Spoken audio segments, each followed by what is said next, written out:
Okay, there we go. Now we got a picture. Like I said, this is my first time. So I'll just repeat myself. Rich Smith, spiritual life filmmaker and coach. Um, I have a book, 52 Laws and Principles of the Infinite Filmmaker. You can get it, go to theinfinitefilmmaker.com, click on the book link, and you can get the book for free. I created this book many years ago. Some of the struggles that I was going through made me go deep into prayer, meditation, and ask, what do you need next from me? Source, God, divine presence, whatever it is to you. To me, it's an infinite intelligence. It's an intelligence that we can tap into and use to create the life that we'd like to be living. So anyways, I woke up one morning and started writing about 42 pages of this idea that what if your life was like a movie created by an infinite filmmaker and there's no limit to what you can be, do, and have in your life's movie.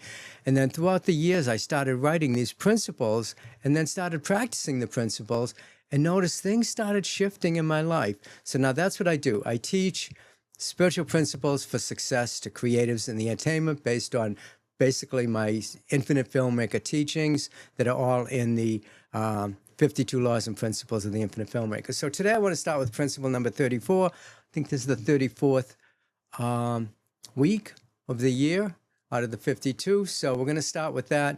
And today I want to talk about the idea that what happens when they don't choose you? What happens when you apply for something and you don't get chosen? So how many of you, let me first start by asking, how many of you have heard the word no in this business? Yeah, pretty much all of us. It's pretty common to get that negative response. Maybe it was you didn't get the role, or they passed on your screenplay, or they decided to hire another director. The financing maybe didn't come through. Your agent didn't respond the way that you had hoped. So many different things. It's kind of challenging in the entertainment business to be able to work through these.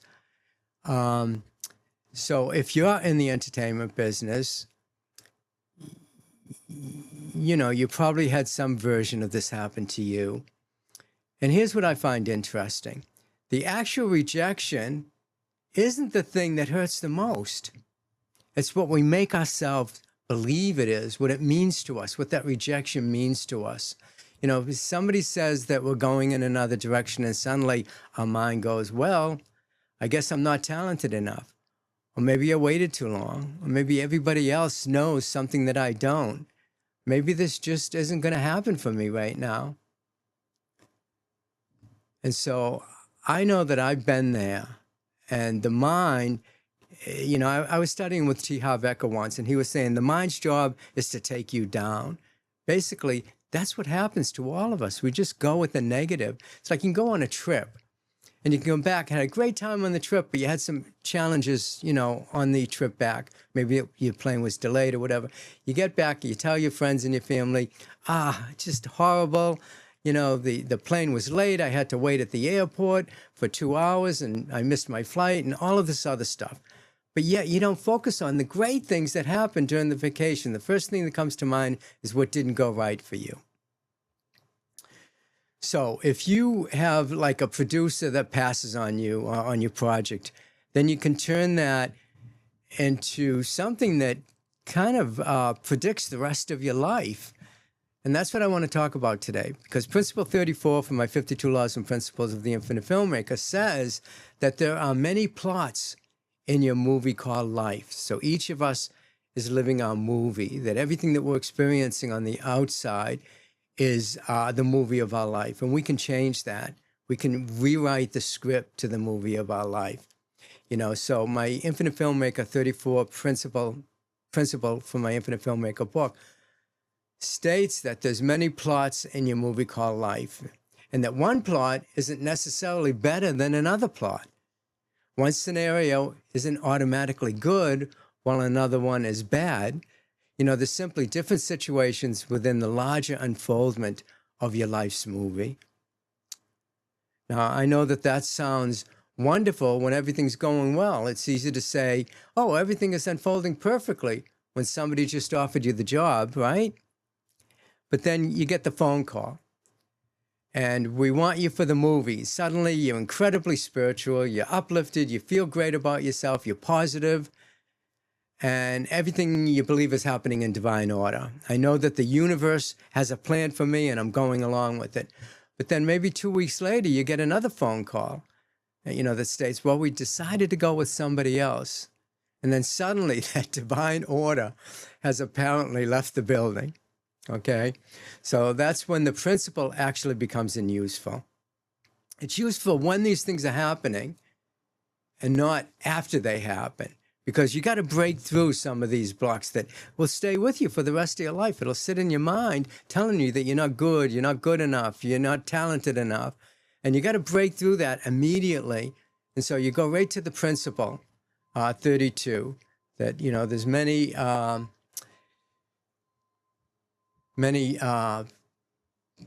scenes in your movie called life. It can go in any direction. So that's when the principles actually, become useful. So the question is not whether you can trust life when everything goes according to your plan. The question is, can you trust life when it doesn't? There's a very different spiritual practice involved here. Think about the movies that we love. Usually sometimes something goes wrong pretty early in the story. The hero loses something, or the plan falls apart. Maybe a relationship ends. If it's a love story, an opportunity may disappear. Suddenly, something happens that forces the character into unfamiliar territory. And if we walked out of the theater 20 minutes into the movie, we might say, well, that didn't work out very well. That was a horrible movie. But we don't walk out. And why don't we walk out? Because we know there's more to the story. There's more coming to this story. We know that this scene is connected to maybe another scene that we haven't yet seen. And I think one of our biggest problems in life is that we forget that. We forget that even in our own movies. We judge the entire movie based on the scene that we're living in right now. So let's say you've been working on a screenplay for 3 years. You finally get it in front of somebody who can actually do something with it. And you're excited, you're already imagining the meeting. You can see it in your mind's eye. Maybe you're even imagining the premiere when the movie gets made. And so, we all do that. We don't just imagine getting the meaning. We're already halfway through the acceptance speech. And then the answer comes back, no. Now, at that moment, you have the actual event. They passed on your screenplay. But then you have the same story that you tell yourself about the event. Those are two different things. They passed on my screenplay is a circumstance. My career is over is a story. So what kind of story are you telling yourself? Is it that I'll never make it? Is that the story? Or I wasted 3 years? Maybe that's the story. Maybe I'm not good enough. And that could be the story. And here's where the Science of Mind teachings that I studied from Ernest Holmes becomes so important. Ernest Holmes taught that we're living in a responsive spiritual universe, and that what we hold in our consciousness matters. Our thoughts don't just sit there quietly doing nothing. They shape how we see. They affect how we act, and they influence the decisions that we make next. So let me ask you something. What do you think happens after you decide that the one rejection means that you're a failure? Do you become more creative? Probably not. Do you become more courageous? Probably not. Do you send the script to the next person? Maybe, but now you're sending it with fear attached to it, and fear starts directing the next scene in your life's movie. And that's what I want us to become aware of. So principle number 34 isn't just saying that you shouldn't feel disappointed. I'm not saying that. I'm not asking you to become more, like a spiritual robot. You worked hard at this. You cared. You wanted something. And of course, you can be disappointed. The principle is asking you not to turn the disappointment into a permanent identity. There's a big difference. You can say, I'm really disappointed that this didn't happen, and still say, I have no idea what this must lead to. You know, there's two thoughts that can exist together. And that second thought opens the door. Because what if the rejection is not the end of the story? What if it changes the story? You know, when one door closes, another one opens up in your life. That's why when things fall apart for me, I just sit in gratitude because I know that the universe is going to open a new door that's going to lead me more in the direction that I'm meant to be moving into. So have you ever had that happen in your life where you absolutely hated something at the time, but years later you look back and thought, oh, I see why that happened. And it all starts to make sense. You know, that happened to me more than once. I was creating a film festival after we produced a couple of feature films, some friends and I, and Warner Brothers picked up on one. It was digital distribution back before the broadband and the internet. Well, anyways, I created a film festival. It took me 3 years. I had to learn how to write code, and I started working on this film festival. I started downloading videos, and back then you had to wait 20 minutes to download a 30-second video onto your computer, and then you could watch it. So I knew broadband was coming, and I was building up for when broadband came in and I could have a film festival for independent films, because I felt not only for me, but I was being called for other filmmakers to support them so they didn't get screwed over by the corporations and the studios.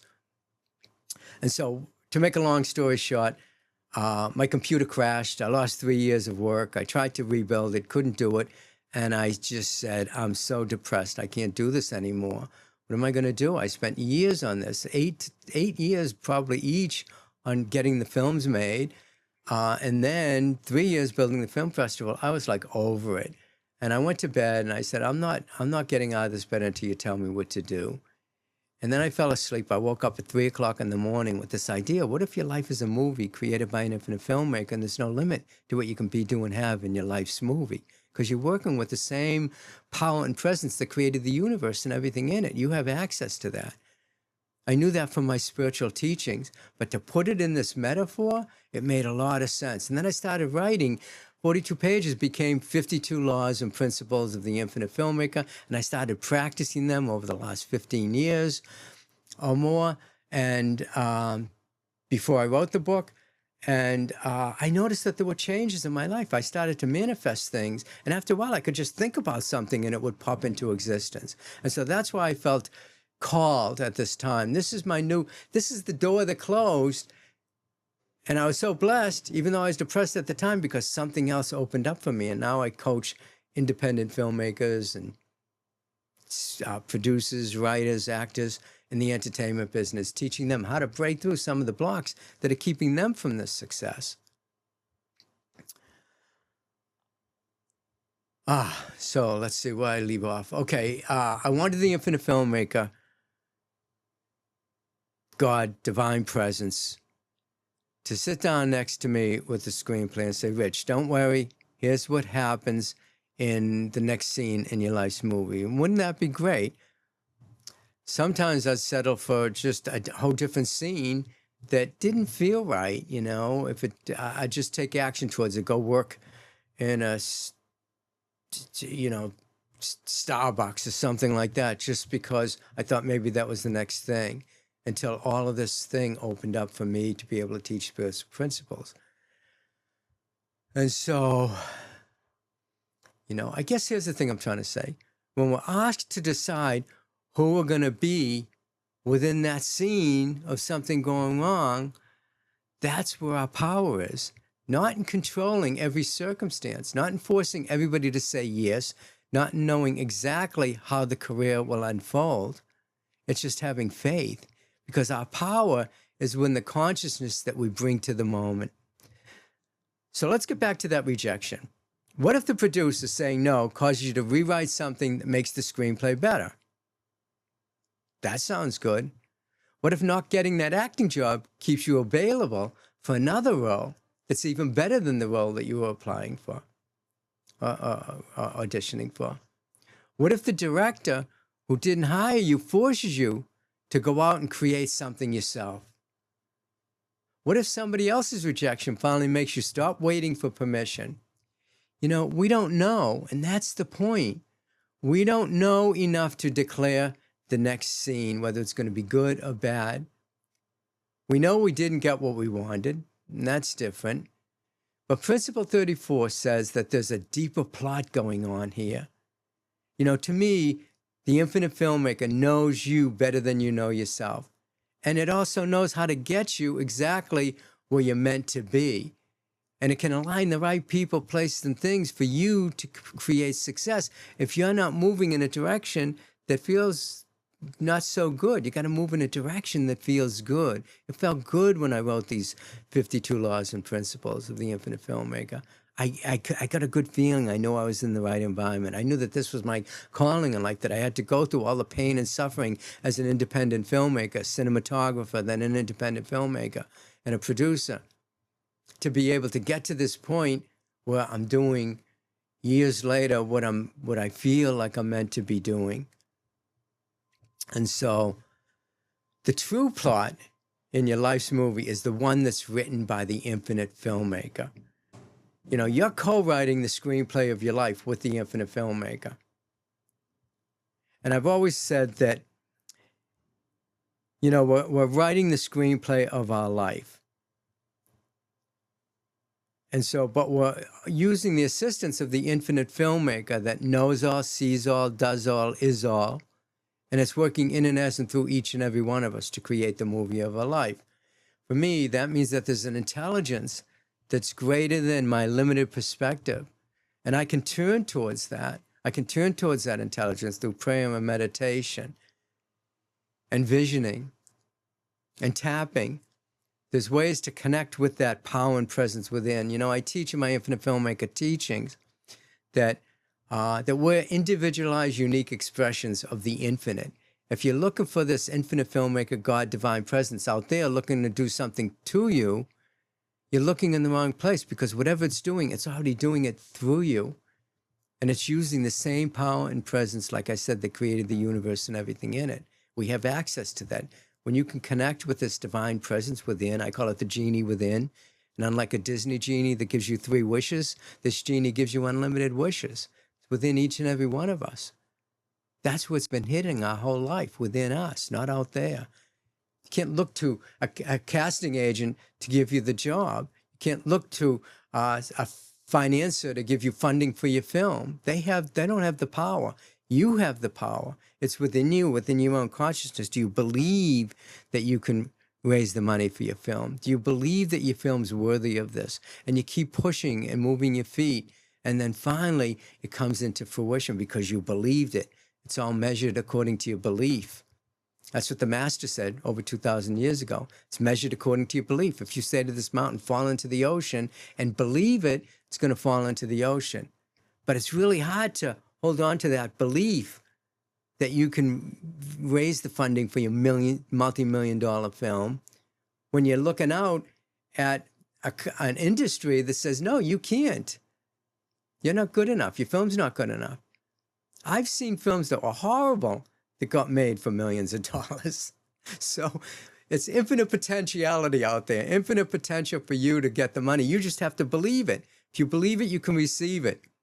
If you don't believe it, if you fall into the prey of, I'm not good enough, my movie's not good enough, it's impossible to raise money for a film these days. The economy's really bad. If you fall into that, you'll never raise the money.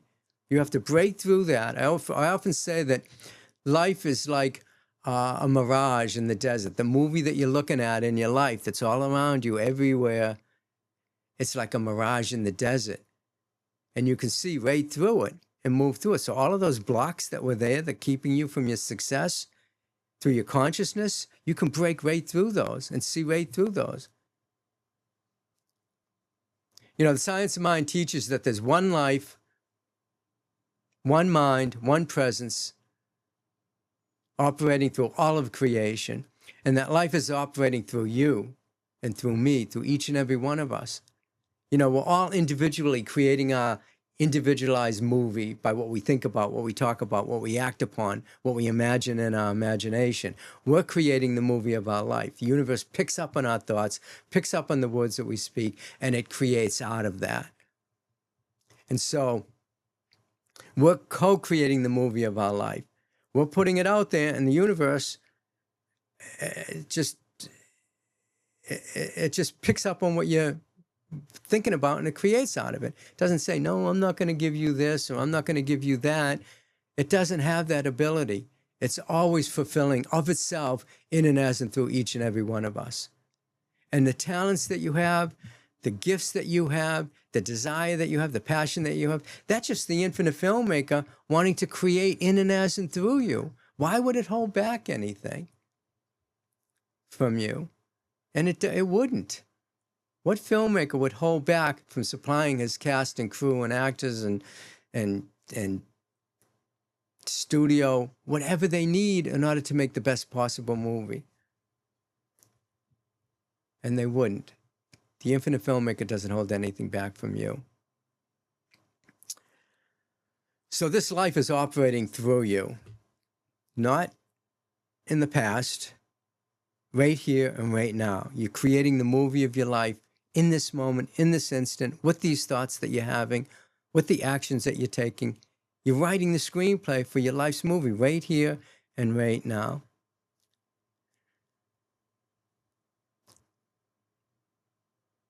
And if you let it disappear because somebody said no, you're still the creative. You still have access to the ideas. You have access to your imagination. You still have your intuition. You still have possibilities. And you still have another scene. And that's important because sometimes we give people in this industry far more power than they actually have. You know, we act like an executive has the power to determine our creative destiny, and they don't. They can decide whether they want to make one project or not. They can decide whether they want to hire you for one job or not, but they cannot decide whether infinite intelligence gets to you, gets to express in and as and through you. You know, that's the part that's already been settled, because it doesn't hold back anything. The universe, God, divine presence, the genie within is not holding back anything. Your wish is its command. Your job is to just stay available to it. So here I ask you, what does acceptance actually look like? Because I think this word gets misunderstood. Acceptance doesn't mean that you say, well, I guess this is all I deserve. You know, that's just being resignation. That's resignation. Acceptance doesn't mean I'm never going to try again. And that's just giving up. Acceptance means this is what happened. I'm going to stop fighting the fact that it happened. And that's a powerful, powerful statement. Because think about how much energy we waste on arguing with the past. The past is the past. The future hasn't even come yet. It's the present, right here and right now, that you're creating the movie of your life. So you can't waste energy on arguing with the past. You can't say to yourself, they shouldn't have done that. They should have hired me. My agent should have called me. Why hasn't my agent called me? That company should have bought me the project. You know, maybe all of that is true, but they didn't. So now what? The question, and that's the question, now what? Because the moment you stop fighting the scene that already happened, all that energy becomes available for the next scene. Now, maybe you just make a phone call. Maybe you submit the script somewhere else. Maybe you rewrite the screenplay, or maybe you call a friend and say, let's make something else. Maybe you take a couple of days off and do absolutely nothing except regroup. That can be spiritual too. You know, it's like we had a coaching group, and one of the coaches in there wrote some screenplays. Really good writer, excellent writer. And we worked for about a year or two on this mastermind group. That's what it was, a mastermind group. And in the end, he ended up, I think he said it was like 24 Screenplay Festival Awards that he won by doing this work. By taking the 52 laws and principles, putting them into effect, throw away all those ideas that you can't be, do, and have, and just have faith that you're working with an unlimited power and presence. It's not withholding anything from you. That's giving you everything that you desire. And it's you that's blocking it. You're putting up the mirage in the desert. And you can break through that through your mind. What you think about, you bring about. And so, let's see what I leave off. So that's it. You let go of all of this stuff. You let go of the past. You're in the present moment. Now you're moving forward rather than mentally replaying the scene over and over again. That's already been, it's been a wrap. That's a wrap. The past is a wrap. It's time to start anew. And filmmakers understand this, especially filmmakers. At some point, somebody has to call cut. You know, the shot is over. Even if it wasn't the take that you wanted. Even if it wasn't the take that you wanted. You know, it's time to call cut, move on. You know, we need the next setup. What's the next setup in your life's movie? You know, imagine if a director spent the entire production complaining about the shot that they didn't get yesterday. Eventually, somebody on the crew is going to say, well, we still have 40 pages to shoot. And that's your life. Been there, done that on set in the past. Not anymore. I know better. So you still have pages to shoot. So don't spend the rest of your movie arguing with one scene. Okay, let it go.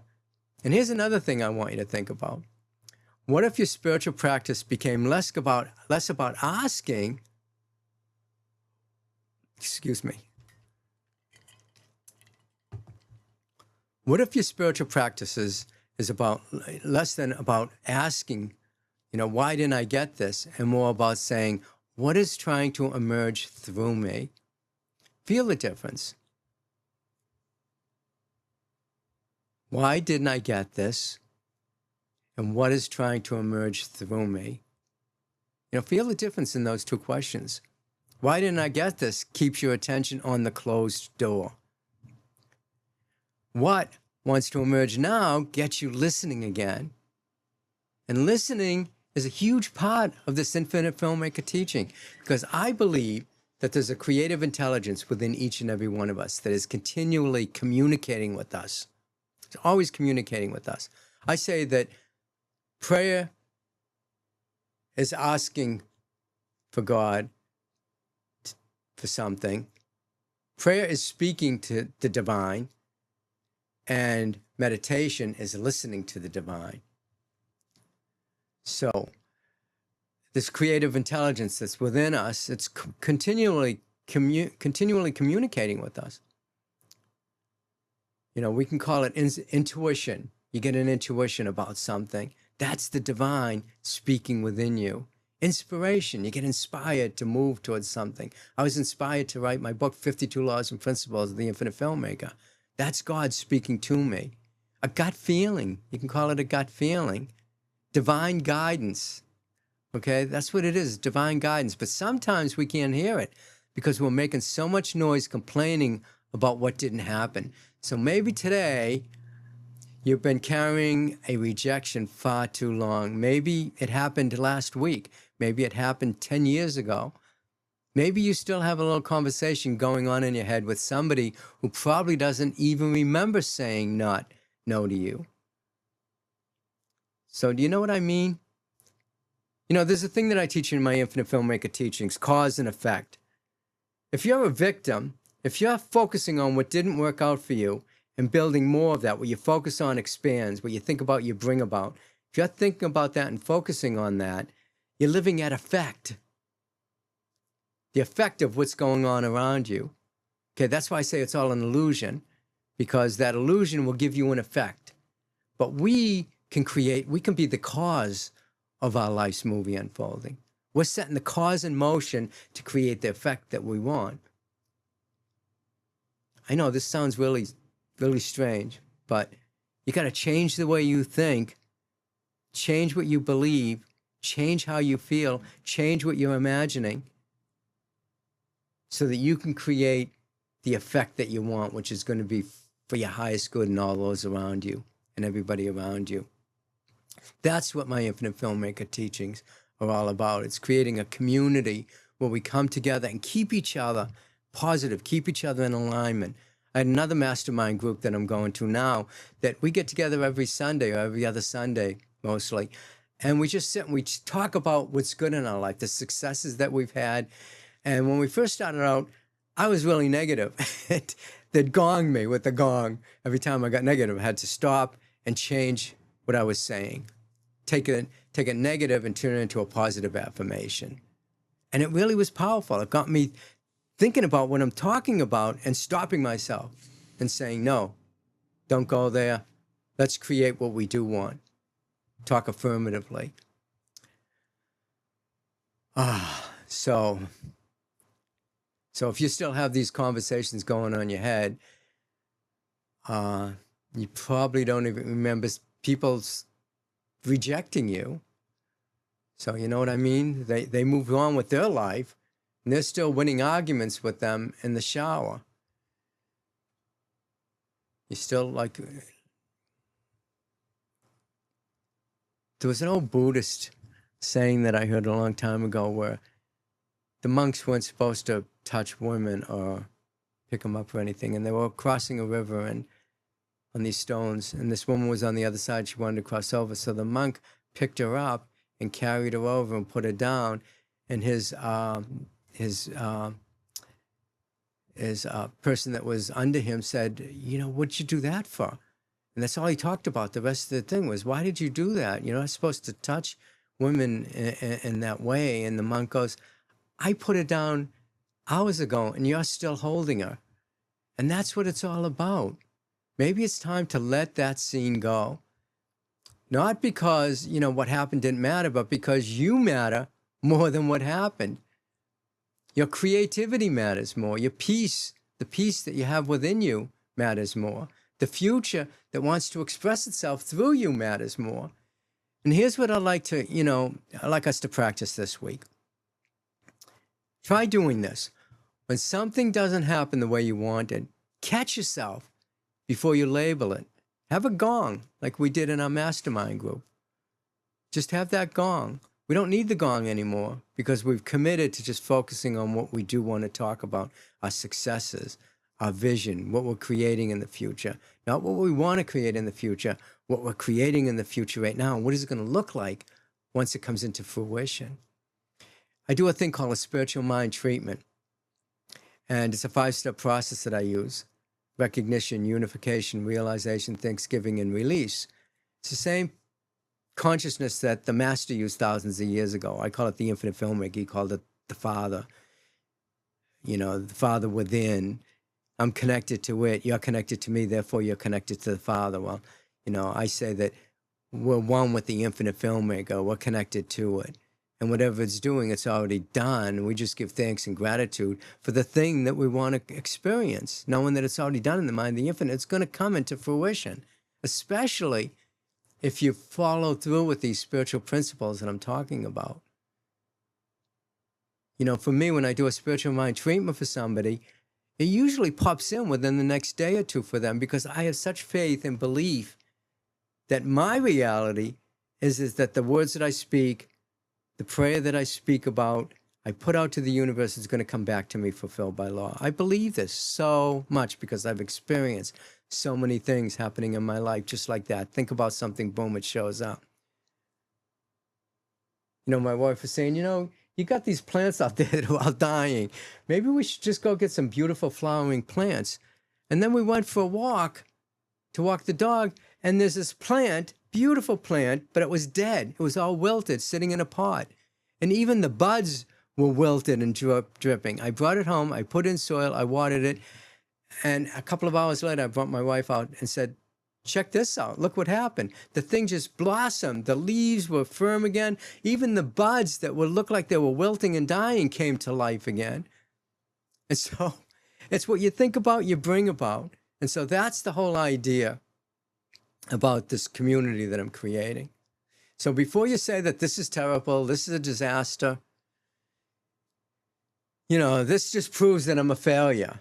Try saying something like, this is the scene I'm in right now, right here, right now. I don't know what scene is coming up next. And that's it. You don't need to pretend that you love it. You don't need to turn it into a blessing before lunch. Just leave some room for the infinite filmmaker, and then ask yourself, if I truly believe there was still a perfect intelligence operating in my life, what would I do next? Maybe the answer will come immediately. Maybe it doesn't. but you've changed your consciousness. That's the point. You've changed your consciousness. You move from fear into possibility. And possibility is where creatives do their best work. So I want to close today with an affirmation from Principle 34. And if you're listening to this right now, wherever you are, just say this directly to yourself. Okay, repeat after me. There's one life. That life is perfect. That life is complete. That life is whole. That life is the life of God. That life is my life right now. And then you can add more to that if you want. I accept the scene that I'm living in, and I trust that the infinite filmmaker is going to reveal to me what comes next. And take that with you this week, because that person who said no, they didn't write the ending to your movie. You're writing it. That opportunity just didn't disappear. It wasn't the whole movie, and whatever scene that we're living in right now is still just a scene. There's more pages, there's more scenes, there's more possibilities, and there's more creativity within you. And your story is still being made. You're creating the movie of your life right here and right now, with every word that you speak, every thought that you have, every action that you take, everything that you can imagine in your mind's eye is creating the movie of your life. You just have to change what you think, change your thoughts, change your life. And I also say change the world, because when you shift and you raise your vibration, you change and start to become successful, everybody around you changes, gets uplifted to that point. They feel your energy. They feel your success. They want to know, how did you do this? How did you manifest that? It's almost impossible. I've been trying for years. You just say, I worked with the coach, Rich Smith, the infinite filmmaker. So anyways, go to theinfinitefilmmaker.com. You find lots of things there that I offer. Some of the workshops I offer for a month for free, just to test it out. Also, challenge. I have a challenge that I also give scholarships to a number of people for each challenge. I think 2 people each challenge can get in for free. It's, I don't know what, $2,000 for the 5-week challenge. Anyways, thank you so much for being with me. I think this was a big success for my first podcast, live podcast, and just I don't hope that it recorded okay. I know that it recorded okay. I'm going to know it. And if it didn't, I'm going to follow through with Principle 34, that there's just another scene in my movie and there's more scenes to come. So with that, I'll talk to you guys later. Take care. Now I got to figure out how to stop this broadcast.